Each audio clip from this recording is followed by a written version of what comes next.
any support that is required, we are more than willing to extend.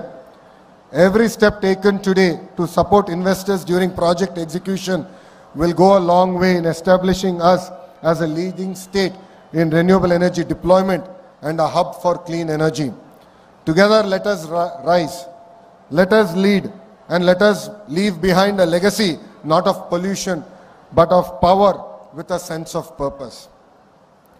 ఇప్పుడు ఇక్కడున్న రైతులందరినీ ఉద్దేశించి నేను మాట్లాడాలనుకుంటున్నా. 2014లో రాష్ట్ర విభజన జరిగినప్పుడు కట్టుబట్టలతో మెడబట్టి మనం బయటికి గెంటేశారు. రాజధాని ఎక్కడ ఉండాలో కూడా చెప్పని పరిస్థితి. ఆనాడు చంద్రబాబు నాయుడు గారు ఆంధ్రులందరినీ ఒప్పించి ఒకే రాష్ట్రం ఒకే రాజధాని కానీ అభివృద్ధి వికేంద్రీకరణ నినాదం తీసుకున్నాం. దాంట్లో భాగంగా అనంతపూర్కి కియా మోటార్స్ని తీసుకొచ్చాం. ఆనాడే అనంతపూర్ జిల్లాకి జాకీ లాంటి పరిశ్రమలు తీసుకొచ్చాం. ఏకంగా అనంతపూర్ కర్నూలు జిల్లాని రెన్యూవబుల్ ఎనర్జీ హబ్గా తీర్చిదిద్దాల లక్ష్యంతో అడుగులు వేసాం, పునాదులు వేసాం. కానీ ఒక్క అవకాశం అన్న మాట ఎన్ని గడిచిన 5 సంవత్సరాలు రాష్ట్రం దారి తప్పింది. దానివల్ల తీవ్రంగా నష్టపోయింది ఆంధ్ర యువకులు. ఎక్కడ ఉద్యోగాలు ఉపాధి లేని పరిస్థితి. చాలామంది నన్ను అడిగారు, 5 సంవత్సరాలు మనం ఇబ్బంది పడ్డాం, మన దగ్గర బెంగళూరు లేదు, చెన్నై లేదు, హైదరాబాద్ లేదు, మన పరిస్థితి ఎలా ఉంటుందని. ఆనాడే వాళ్ళందరూ చెప్పా, మన దగ్గర ఒక బ్రాండ్ ఉంది, ఆ బ్రాండే గౌరవ ముఖ్యమంత్రి చంద్రబాబు నాయుడు గారు. ఈరోజు సిన్హా గారు ఇంత దూరం వచ్చి ఈ ప్రాజెక్ట్ ఆంధ్ర రాష్ట్రంలో పెడుతున్నారంటే దానికి కారణం మన బ్రాండ్ బాబు. ఈరోజు పెద్ద ఎత్తున టీసీఎస్ ఉత్తరాంధ్రలో పెట్టుబడులు పెడుతున్నారంటే దానికి కారణం ఒక బ్రాండ్, అది బాబు గారు. ఇట్లా పెద్ద ఎత్తున పెట్టుబడులు తీసుకొస్తున్నాం.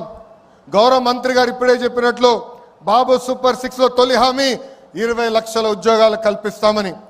దాంట్లో భాగంగా ఈ ప్రాజెక్ట్ మన ప్రాంతాన్ని తీసుకొచ్చాం. వెనుకబడిన రాయలసీమ జిల్లాకి ఈరోజు తీసుకొస్తాం జరుగుతుంది. ఇక్కడున్న రైతులందరినీ నేను మనస్ఫూర్తిగా అభినందిస్తున్నా. ఇక్కడ ప్లాంట్ వస్తుందంటే మీరు ముందుకు వచ్చి భూములు ఇచ్చారు. తద్వారా కనీసం 10,000 మందికి స్థానిక యువకులకి ఉద్యోగాలు ఉపాధి కల్పించే బాధ్యత తెలుగుదేశం పార్టీ తీసుకుంటుంది. గౌరవ ముఖ్యమంత్రి గారు ఒక టార్గెట్ పెడితే మేము అందరం సీరియస్గా తీసుకుంటాం. 78 గిగావాట్లు ఏకంగా ఆంధ్ర రాష్ట్రానికి తీసుకురావాలని చెప్పారు. విద్యాశాఖ మంత్రిగా నేను అధికారులకు ఆదేశాలు జారీ చేశాను. కంపెనీలతో సెంటర్ ఆఫ్ ఎక్సలెన్స్ ఏర్పాటు చేశాం. వాళ్ళకు కావాల్సిన దానికి మన యువకులను తీసుకుని ట్రైనింగ్ అందజేసి ఏకంగా వాళ్ళ కంపెనీలోనే ఉద్యోగాలు ఉపాధి కల్పించే బాధ్యత మేము తీసుకుంటాం. ఈ ప్రాజెక్ట్ వల్ల రాబోయే రోజుల్లో మన కరెంటు ఛార్జీలు తగ్గుతాయి. గడిచిన 5 సంవత్సరాలు 1 మెగావాట్ కూడా రాలేదు, 1 బ్యాటరీ స్టోరేజ్ సిస్టమ్ రాలేదు. గడిచిన 5 సంవత్సరాలు వాళ్ళు చేసిన తప్పుల వల్ల ఈరోజు మనందరం ఏకంగా భారం పడుతుంది, మన పైన పడింది. మనం డబ్బులు చెల్లించాల్సిన పరిస్థితి వస్తుంది. అందుకే ఇలాంటి ప్రాజెక్టులు తీసుకొచ్చి కరెంటు ఛార్జీలు తగ్గించే లక్ష్యంతో మీ ప్రభుత్వం పనిచేస్తుందని ఈ సభాముఖంగా తెలుపుతున్నా. మన నేలపై జనరేట్ చేస్తున్న కరెంట్ ఏకంగా ఆంధ్ర రాష్ట్రానికి కాదు, మొత్తం భారతదేశానికి మన ఆంధ్ర రాష్ట్రం అందించబోతుంది. గౌరవ ప్రధానమంత్రి నరేంద్ర మోడీ గారు ఒక విజన్, ఒక సంకల్పంతో పనిచేస్తున్నారు. మనం చూసాం, ఉగ్రవాదులు మన భూభాగంలోకి వచ్చి అమాయకులను చంపారు.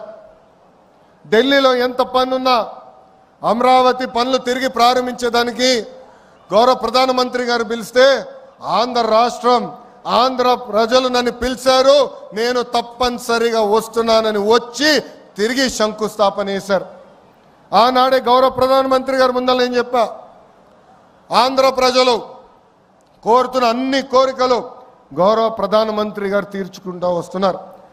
దాంట్లో భాగంగానే ఈ ప్రాజెక్ట్ రాయలసీమకు వచ్చింది. త్వరలో కర్నూలు కూడా హైకోర్టు బెంచ్ తీసుకొస్తాం. గౌరవ ప్రధానమంత్రి గారిని కూడా రాయలసీమ గడ్డపైకి తీసుకొస్తామని ఈ సభాముఖ రాయలసీమ ప్రజలు కూడా తెలుపుతున్నాం. గడిచిన 5 సంవత్సరాలు రోడ్లు కాదు, రోడ్ల పైన పడిన గుంతలు కూడా రిపేర్ చేయలేదు. గడిచిన 5 సంవత్సరాలు ఒక్క పెట్టుబడి రాలేదు, ఒక్క ఐటీ కంపెనీ తీసుకురాలేదు. పొద్దున్న లేచిన దగ్గర నుంచి రాత్రి వరకు మేము అన్ని తలుపులు తడుతున్నాం, అన్ని గడపలు దొక్కుతున్నాం. దాంట్లో భాగంగా నేను డావోస్కి వెళ్ళా. సిన్హా గారు గౌరవంగా నన్ను భోజనం పెట్టి పిలిచారు. ఆ భోజనంలో ఆయన ఒకటే చెప్పారు, గడిచిన 5 సంవత్సరాలు ఎన్ని కష్టాలు పడ్డాం, కానీ ఈసారి బాబు గారు తిరిగి వచ్చారు, నువ్వు అడుగుతున్నావు, అందుకే నేను ఆంధ్ర రాష్ట్రంలో పెట్టుబడి పెడతా, ప్రత్యేకంగా రాయలసీమ ప్రాంతంలో పెట్టుబడి పెడతానని చెప్తాం జరిగింది. సిన్హా గారినే కాదు, టాటా సన్స్ చైర్మన్ చంద్ర గారిని కూడా కలిసా. 3 గంటల సేపు ఆయన ఆఫీస్లో నేను కూర్చుని మాట్లాడా. దాంట్లో భాగంగానే టాటా ఎనర్జీ వచ్చింది, టీసీఎస్ వచ్చింది, ఇంకా అనేక పెట్టుబడులు కూడా టాటా లాంటి సంస్థలు పెడుతున్నాయి. ఇవన్నీ మీకు ఎందుకు చెప్తున్నానంటే, ఇక్కడ చాలామంది నిరుద్యోగ యువకులు ఉన్నారు, తల్లిదండ్రులు ఉన్నారు. ఒక లక్ష్యంతో మేము పనిచేస్తున్నాం, ఒక కసితో మేము పనిచేస్తున్నాం. అది 20 లక్షల ఉద్యోగాలు ఆంధ్ర రాష్ట్రానికి తీసుకొచ్చేదానికి. డిఎస్సి నోటిఫికేషన్ ఇచ్చాం, 16,347 టీచర్ పోస్టులు కూడా వచ్చే నెలలో భర్తీ చేసే బాధ్యత కూడా కూటమి ప్రభుత్వం తీసుకుంటుందని ఈ సభాముఖ నిరుద్యోగ యువకులందరికీ హామీ ఇస్తూ, నాకు ఇంత అద్భుతమైన అవకాశం ఇచ్చిన మీ అందరికీ పేరు పేరున నా హృదయపూర్వక ధన్యవాదాలు తెలుపుకుంటూ, ఇలాంటి పెద్ద పరిశ్రమలు వచ్చినప్పుడు ఆహ్వానించాలి, పెట్టుబడులు పెట్టించాలి. సమస్యలు ఉండొచ్చు, మేమందరం ఉన్నాం పరిష్కరించేదానికి. గౌరవ శాసనసభ్యులు ఉన్నారు, మంత్రి గారు ఉన్నారు, నేనున్నాను, మీకు అండగా నిలబడతాం, మీ తరపున మేము మాడతాం. కానీ పెట్టుబడి రావాలి, పెట్టుబడులు వస్తేనే మన పిల్లలకు ఉద్యోగాలు వస్తాయి. దయచేసి ఇది అందరూ గుర్తుపెట్టుకోవాలని ఈ సభాముఖం మీ అందరు తెలుపుకుంటూ మీ అందరి దగ్గర నుంచి సెలవు తీసుకుంటున్నా. అందరికీ నమస్కారం. జై హింద్, జై హింద్, వందే వందే.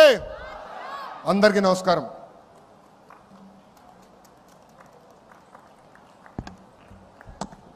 Thank you very much, sir. We are highly delighted to have a leader like you, and we know that we 100% shall succeed in all our vision and mission.